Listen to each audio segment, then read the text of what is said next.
ချစ်သူစီးတဲ့မလေးရုပ်ချောသဘောကောင်းဒီပတ်တဲ့ဒီကာတော့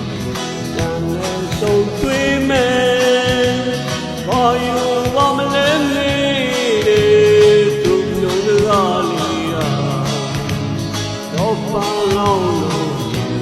ကုန်နေတယ်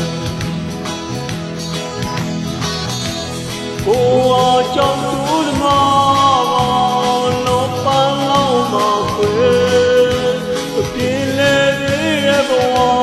မို့ချစ်ခွေမပိုင်ရပါ